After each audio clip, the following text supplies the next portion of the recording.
നമസ്കാരം. ആദ്യമായി എല്ലാവർക്കൊരു ശുഭദിനം നേരുന്നു. രാവിലെ ഏറെക്കുള്ള പ്രീ മാർക്കറ്റ് റിപ്പോർട്ടിലേക്ക് കടക്കാം. ഇന്നലെ ഒരു വലിയൊരു ഇടിവാണ് നമുക്ക് കിട്ടിയത്. US മാർക്കറ്റിൻ്റെ GDP ഡേറ്റ ഒന്നും ആയിരുന്നില്ല, മറിച്ച് SEBI small cap mid cap fund മാനേജേഴ്സിൻ്റെ അടുത്ത് ആ ഒരു ഫണ്ടിൻ്റെ റിസ്ക് അത് പൂർണ്ണമായിട്ട് ഇൻവെസ്റ്റേഴ്സിന് അടുത്ത് ബോധവാന്മാരാക്കണം എന്നുള്ള ഒരു സൂചന അല്ലെങ്കിൽ ആ ഒരു കമൻറ്റ് അതാണ് മാർക്കറ്റിന് ഇത്ര വലിയ ഇടിവിന് കാരണമാക്കിയത്. അതൊരു നെഗറ്റീവ് കാര്യം ഒന്നുമല്ല, പക്ഷേ സ്മോൾ ക്യാപ്പ് മിഡ് ക്യാപ്പ് കമ്പനീസിൽ കുറച്ചധികം റിസ്ക് ഉണ്ട് എന്നുള്ള ആ ഒരു ഇൻഡിക്കേഷനാണ് കൊടുത്തിട്ടുള്ളത്. മാർക്കറ്റ് ഇപ്പോൾ സെൻസെക്സിനോ നിഫ്റ്റിനേക്കാളും കൂടുതലായിട്ട് മിഡ് ക്യാപ്പ് ഇൻഡെക്സ് ഫോൾ ആയിട്ടുണ്ട്. ഏകദേശം ഒരു 900 പോയിൻ്റ് അടുത്ത് മിഡ് ക്യാപ്പ് ഇൻഡെക്സ് ഫോൾ ആയിട്ടുണ്ട്. നമ്മൾ മാർക്കറ്റിലേക്ക് വരുമ്പോൾ ഇന്നലെ പ്രധാനമായിട്ടും കാത്തിരുന്നത് US GDP ഡേറ്റ ആയിരുന്നു. US GDP ഡേറ്റ 3.3 എക്സ്പെക്ട് ചെയ്തു, 3.2 വന്നു. ഒരു ഫ്ലാറ്റായിട്ടുള്ള ഡേറ്റയാണ്. US മാർക്കറ്റ് അതുകൊണ്ട് തന്നെ ഫ്ലാറ്റായ രീതിയിൽ ക്ലോസ് നടത്തി വിത്ത് നെഗറ്റീവ് സെൻറ്റിമെൻറ്റ്സ്. റെഡിലാണ് മാർക്കറ്റ് അടച്ചിട്ടുള്ളത് US മാർക്കറ്റ്, എന്നാൽ ഭീകരമായിട്ട് ഇടിഞ്ഞിട്ടില്ല. ഇന്ത്യയുടെ GDP ഇന്ന് വൈകിട്ട് നമ്മുടെ മാർക്കറ്റ് സമയത്തിന് ശേഷം വരും. കൂടാതെ തന്നെ FISൻ്റെ ആക്ടിവിറ്റീസ് പരിശോധിക്കുകയാണെങ്കിൽ FIS ഇന്നലെ ക്യാഷ് മാർക്കറ്റിൽ ശരിയാണ് സെല്ല് നടത്തി, പക്ഷേ ഭീകരമായിട്ട് സെല്ല് നടത്തിയിട്ടില്ല. 1879 കോടി രൂപ. ഇതേ കാശിന് തുല്യമായിട്ട് DIS ബൈയും ചെയ്തു. DIS 1827 കോടി രൂപക്ക് ബൈ നടത്തി. FIS 1879 രൂപക്ക് സെല്ല് നടത്തി, ന്യൂട്രലായി. അപ്പോൾ ഇന്നലെ സെല്ല് ചെയ്തിട്ടുള്ളതെല്ലാം തന്നെ റീറ്റെയിലേഴ്സ് ട്രേഡേഴ്സ് ആണ് എന്ന് മനസ്സിലാക്കാൻ സാധിക്കും. ഇനി നമുക്ക് ഇന്നത്തെ പ്രധാനപ്പെട്ടിട്ടുള്ള മാർക്കറ്റിലെ ന്യൂസുകൾ നമുക്ക് നോക്കാം. റിലയൻസ് ഇൻഡസ്ട്രീസ് ഇന്ന് സ്ഥിതിഗതികൾ മാറ്റാൻ റിലയൻസിന് സാധ്യമാകുക എന്നുള്ളതാണ് എല്ലാ ആളുകളും ഉറ്റുനോക്കുന്നത്. കാരണം 11,500 കോടി രൂപയുടെ ഒരു ഇൻവെസ്റ്റ്മെൻറ്റ് ജോയിൻറ്റ് വെഞ്ചർ കരാറ് ലോകത്തിലെ ഏറ്റവും വലിയ മീഡിയ കമ്പനിയായിട്ടുള്ള ഡിസ്നി ആയിട്ട് റിലയൻസ് സൈൻ ചെയ്തിട്ടുണ്ട്. പഞ്ചാബ് സിന്ധ് ബാങ്ക് 2000 കോടി രൂപ ഫണ്ട് റൈസ് ചെയ്യുന്നുണ്ട്. കൂടാതെ തന്നെ കോൾ ഇന്ത്യ അവർ കെമിക്കൽ ബിസിനസ് ചെയ്യാനായിട്ട് കമ്പനി ധാരണയായിട്ടുണ്ട്. Coal India Brightcom group SEBI Brightcom ഗ്രൂപ്പിന് എതിരെ ഒരു ഫ്രോഡൻറ്റ് പ്രാക്ടീസ് നടന്നതായിട്ടൊരു നോട്ടീസ് സെബി കൊടുത്തിട്ടുണ്ടെന്നുള്ള ന്യൂസ് ഉണ്ട്. ബ്രൈറ്റ്കോം ഗ്രൂപ്പ് ശ്രദ്ധിക്കുക. അതുപോലെ തന്നെ ലിൻഡെ ഇന്ത്യ കമ്പനി അവർ ജുനാറ്റൈസ് റിന്യൂവബിൾ എനർജി ആയിട്ട് ടൈപ്പ് ചെയ്തിട്ട് 41 കോടി രൂപ ഇൻവെസ്റ്റ്മെൻറ്റ് നടത്തുകയാണ്. KSP കമ്പനി ഇവർ പമ്പ് മാനുഫാക്ചറിങ് കമ്പനിയാണ്. നെറ്റ് പ്രോഫിറ്റ് 54 കോടി അവർ ഈ തവണ അക്വയർ ചെയ്തിട്ടുണ്ട്. കഴിഞ്ഞ തവണയായിട്ട് കമ്പയർ ചെയ്യുമ്പോൾ 2% കുറവുണ്ട്. UP ആയിട്ട് ബന്ധപ്പെട്ടുള്ള ന്യൂസും ശ്രീറാം ഫിനാൻസ് ആയിട്ട് ബന്ധപ്പെട്ടുള്ള ന്യൂസാണ്. 2 ന്യൂസാണ്. നിഫ്റ്റി 50 നിന്ന് UP പുറത്താകുന്നുണ്ട്, എന്നാൽ ശ്രീറാം ഫിനാൻസ് അകത്തേക്ക് വരികയാണ് എന്നുള്ള ന്യൂസ് ഉണ്ട്, ശ്രദ്ധിക്കുക.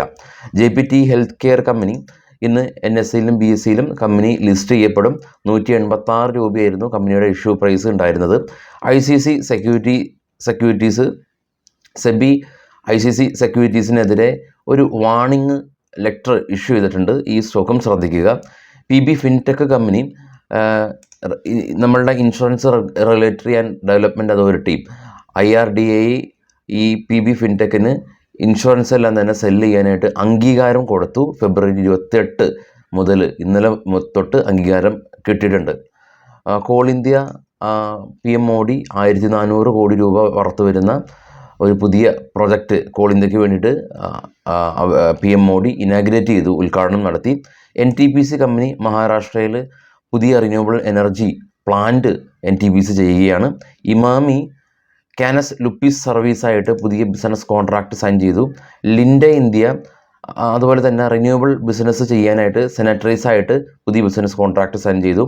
കോമ്പറ്റീറ്റീവ് ഓട്ടോമൊബൈൽ കമ്പനി മാരുതി ആയിട്ട് സഹകരിച്ച് ജമ്മു ആൻഡ് കാശ്മീരിൽ അവരുടെ പുതിയ ബിസിനസ് കമ്പനി തുടങ്ങുകയാണ്. വീനസ് പൈപ്പ് അവരുടെ പുതിയ നിലവിലുള്ള പ്രൊഡക്ഷൻ കപ്പാസിറ്റി ഉയർത്തുകയാണ്. ഫിറ്റിംഗ് ബിസിനസ്സിലേക്ക് വീനസ് പൈപ്പ് കടന്നു വരികയാണെന്നുള്ള ന്യൂസും വീനസ് പൈപ്പിനെ സംബന്ധിച്ചുണ്ട്. ഇനി FISൻ്റെ ക്യാഷ് മാർക്കറ്റിലുള്ള കാര്യം കണ്ടു. ഇൻഡെക്സ് ഫ്യൂച്ചറിൽ 45% ലോങ്, 55% ഷോർട്ട്. അപ്പോൾ FIS ഇൻഡെക്സ് ഫ്യൂച്ചറിലോ അല്ലെങ്കിൽ ക്യാഷ് മാർക്കറ്റിലോ വലിയ തോതിൽ ഇന്നലെ ആക്ടിവിറ്റീസ് നടത്തിയിട്ടില്ല എന്ന് കാണാൻ സാധിക്കും. കൂടാതെ തന്നെ ഇനി നമുക്ക് ശ്രദ്ധിക്കേണ്ടത് US മാർക്കറ്റിൽ ലിസ്റ്റ് ചെയ്ത ഇന്ത്യൻ കമ്പനികളാണ്. Infosys, Wipro, ICICI bank, HDFC എല്ലാം തന്നെ ഇന്നലത്തെ നമ്മളുടെ ആ ഒരു ഫോള് അഡ്ജസ്റ്റ് നടത്തിയിട്ടുണ്ട്. ഫർദറായിട്ട് വലിയ ഫോളില്ല. റിലയൻസ് ഉൾപ്പെടെ 1.74% ഒരു ഇടിവ് കണ്ടു. US മാർക്കറ്റിലെ ടെക്നോളജി കമ്പനീസ് കാണാൻ സാധിക്കും മിക്സഡ് ക്ലോസിംഗ് നടത്തി മോസ്റ്റ്ലി റെഡിൽ അടച്ചുവെങ്കിൽ കൂടിയും സിവിയർ ഫോളൊന്നും ഇല്ല. ഇനി ഗ്ലോബൽ മാർക്കറ്റ് പരിശോധിക്കാം. ഏറ്റവും താഴെ കാണാം US വിക്സ് ഇന്നലെ 21% സ്പൈക്ക് ചെയ്ത് 14ലേക്ക് എത്തി നിൽക്കുന്നുണ്ട്. നാസ്ഡാക്ക് റെഡിൽ ക്ലോസ് ചെയ്തു, ഡോ റെഡിൽ ക്ലോസ് ചെയ്തു, ഭീകരമായിട്ടുള്ള ഫോളില്ല. India VIX 16.3 MOEX Russian market ഗ്രീനിൽ അടച്ചു. UK, ഫ്രാൻസ്, ജർമ്മൻ മാർക്കറ്റുകളെല്ലാം തന്നെ മിക്സഡ് ആയിരുന്നു, മോസ്റ്റ്ലി ഗ്രീനിൽ അടച്ചു. ബിറ്റ്കോയിൻ അതിഭീകരമായിട്ടുള്ള ബ്രേക്ക് ഔട്ട് നടത്തി 61,274 എന്ന നിലയിലാണ് ബിറ്റ്കോയിൻ നിൽപ്പ്. 2021 നവംബറിൽ ആണ് ഈ ഒരു റേഞ്ച് ബിറ്റ്കോയിൻ കൈവരിച്ചത്. ഏകദേശം 2.5 വർഷങ്ങൾക്ക് ശേഷമാണ് ബിറ്റ്കോയിൻ ഇത്ര ശക്തമായിട്ട് മുകളിലേക്ക് പോകുന്നത്. ഡോ ഫ്യൂച്ചർ ഇപ്പോൾ ട്രേഡ് ചെയ്യുന്നത് നെഗറ്റീവാണ്. ഏഷ്യൻ മാർക്കറ്റ് ഇപ്പോൾ ട്രേഡ് ചെയ്യുന്നത് നെഗറ്റീവാണ്. ഏറ്റവും ടോപ്പിൽ കാണും ഗോൾഡ് ഇപ്പോൾ ട്രേഡ് ചെയ്യുന്നത് $2,034 പെർ ഔൺസ് എന്ന നിലയിലാണ്. ഇനി നമുക്ക് ഓപ്പൺ ഇൻട്രസ്റ്റ് പരിശോധിക്കാം.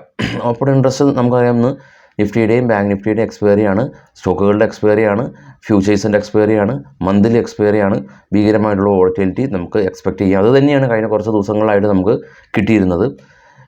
നിഫ്റ്റി ആദ്യമായിട്ട് ഗിഫ്റ്റ് നിഫ്റ്റിയുടെ കാര്യം എടുക്കാം. ഗിഫ്റ്റ് നിഫ്റ്റി നമ്മളുടെ മാർക്കറ്റ് ഇന്നലെ ക്ലോസ് ചെയ്തതിന് ശേഷം ഗിഫ്റ്റ് നിഫ്റ്റി ഇപ്പോൾ നിൽക്കുന്നത് 50 പോയിൻ്റ് മുകളിലാണ്. അതായത് നമ്മുടെ മാർക്കറ്റ് ക്ലോസ് ചെയ്തതിന് ശേഷം യൂറോപ്യൻ മാർക്കറ്റ്, US മാർക്കറ്റിൽ വലിയ ഇടിവൊന്നും ഇല്ലാത്തത് കൊണ്ട് ഫർദർ സെൽ ഓഫ് ഉണ്ടായിട്ടില്ല. ഇപ്പോൾ എന്താ ഉള്ളത്, ഒരു 50 പോയിൻ്റ് മുകളിൽ. അതായത് ഒരു ഫ്ലാറ്റ് ഓപ്പണിങ്ങോ അല്ലെങ്കിൽ ചെറിയൊരു ഗ്യാപ്പ് ഡൗണോ അല്ലെങ്കിൽ ഒരു ചെറിയൊരു ഗ്യാപ്പ് അപ്പോ എക്സ്പെക്റ്റ് ചെയ്യുക. അല്ലാതെ നമുക്കറിയാം ചില സമയത്ത് മാർക്കറ്റ് ഇടിയുന്നു, നെക്സ്റ്റ് ഡേയും വലിയൊരു ഗ്യാപ്പ് ഡൗൺ, അങ്ങനത്തെ പ്രശ്നം ഇന്നില്ല എന്നുള്ളതാണ്. ഇനി നിഫ്റ്റിയുടെ ഓപ്പൺ ഇൻട്രസ്റ്റ് കാണാം. 21,950 സ്പോട്ട്.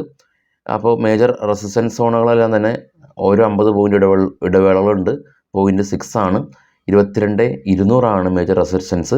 PCR 0.6 എന്ന നിലയിൽ കാണാൻ സാധിക്കും. Bank Nifty 46,000 spot. Major resistance 46,500. കൂടാതെ 47,000 ബാങ്ക് നിഫ്റ്റിയുടെ റെസിസ്റ്റൻസ്. സപ്പോർട്ട് 45,100 എന്ന നിലയിലാണ് നിൽപ്പ്. അപ്പോൾ ഈ ഒരു റെസിസ്റ്റൻസും സപ്പോർട്ടും എല്ലാം തന്നെ മാർക്കറ്റ് ഓപ്പൺ ചെയ്തതിന് ശേഷം നമുക്കറിയാം ഇപ്പോൾ മാർക്കറ്റ് കോള് കൂടുതൽ ഷോർട്ട് ചെയ്ത് വെച്ചിരിക്കുന്ന ഒരു സിനാരിയോ ആണ്. റിലയൻസ് ഒന്ന് റാലി രേഖപ്പെടുത്തി പോകുകയാണെങ്കിൽ റിലയൻസിന് നിഫ്റ്റിയിൽ ഏറ്റവും കൂടുതൽ വെയിറ്റേജ് ഉണ്ടല്ലോ. അപ്പോൾ റിലയൻസായിട്ട് ബന്ധപ്പെട്ടിട്ടുള്ള നല്ല ന്യൂസുകളൊക്കെ ഉണ്ട്. റിലയൻസ് നിഫ്റ്റിയുടെ മുകളിലേക്ക് കൊണ്ടുപോകുകയാണെങ്കിൽ ഒരു ഷോർട്ട് കവറിങ് ഉണ്ടാകും. അതല്ല റിലയൻസ് സ്റ്റിൽ പ്രോഫിറ്റ് ബുക്കിംഗ് ആണെങ്കിൽ മാർക്കറ്റ് കൺസോളിഡേറ്റ് ചെയ്ത് നിൽക്കും എന്നുള്ളതാണ് കാണാൻ സാധിക്കുന്നത്. ഇതൊക്കെ തന്നെ മാർക്കറ്റിൽ വരുമെന്ന് ഉറപ്പില്ല. എനിവേ വൈകിട്ട് 7 മണിക്ക് വിശദമായിട്ടുള്ള പോസ്റ്റ് മാർക്കറ്റായിട്ട് കാണാം.